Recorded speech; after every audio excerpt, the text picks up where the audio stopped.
ఒక కేజీఎఫ్, ఒక కాంతార, ఒక సలార్ ఇలాంటి భారీ చిత్రాలను నిర్మించడం, పాన్ ఇండియా సినిమాలను షేక్ చేయడం ఒక్క హోంబలే ఫిల్మ్స్ కు మాత్రమే సాధ్యం. అలాంటి బ్యానర్లోకి ఇప్పుడు హృతిక్ రోషన్ అడుగు పెడుతున్నాడు.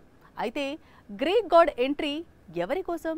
కేజీఎఫ్ కోసమా, సలార్ సీక్వెల్ కోసమా అనే డిస్కషన్ స్టార్ట్ అయింది. వార్ 2లో ఎన్టీఆర్ తో కలిసి నటించాడు హృతిక్ రోషన్. ఓ విధంగా సౌత్ మార్కెట్ పై ఈ హిందీ సూపర్ స్టార్ ఫోకస్ పెట్టినట్లే లెక్క. వార్ 2 తర్వాత కూడా సౌత్ లో తన డిమాండ్ మరింత పెరిగే ప్లాన్స్ లో ఉన్నాడు హృతిక్.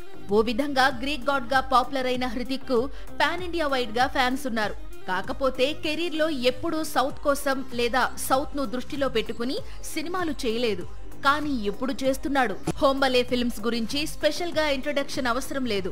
కేజీఎఫ్ సిరీస్ తో హీరో యష్, డైరెక్టర్ ప్రశాంత్ నీల్ ఎంతైతే పాపులర్ అయ్యారో అంతే స్థాయిలో హోంబలే కూడా పాన్ ఇండియా వైడ్ గా క్రేజీ ప్రొడక్షన్ హౌస్ గా మారింది. భారీ చిత్రాలకు, పాన్ ఇండియా బ్లాక్ బస్టర్స్ కు కేర్ ఆఫ్ అడ్రస్ గా మారింది. ప్రస్తుతం కాంతార సీక్వెల్ ను రిలీజ్ చేసేందుకు సిద్ధమవుతోంది. ఫ్యూచర్ లో కేజీఎఫ్ 3, సలార్ 2 లైన్ లో ఉన్నాయి. ఇలాంటి బ్యానర్ తో బాలీవుడ్ స్టార్ హీరో హృతిక్ రోషన్ చేతులు కలిపాడు. ఈ సినిమా చేసేందుకు డీల్ కుదుర్చుకున్నాడు.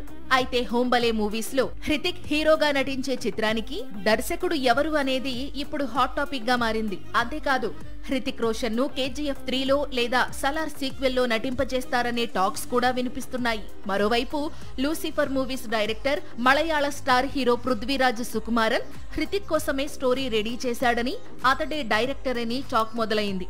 అయితే ఇందులో ఎలాంటి నిజం లేదంటున్నాడు పృథ్వీరాజ్. ప్రస్తుతం రాజమౌళి, మహేష్ మూవీలో చాలా బిజీగా ఉన్నట్లు, హృతిక్ తో మూవీ కేవలం రూమర్ మాత్రమే అంటున్నాడు. మరి గ్రీక్ గాడ్ సౌత్ ఫిల్మ్ కు డైరెక్టర్ ఎవరు అనేది ఇప్పుడు సౌత్ సైడ్ హాట్ టాపిక్ గా మారింది.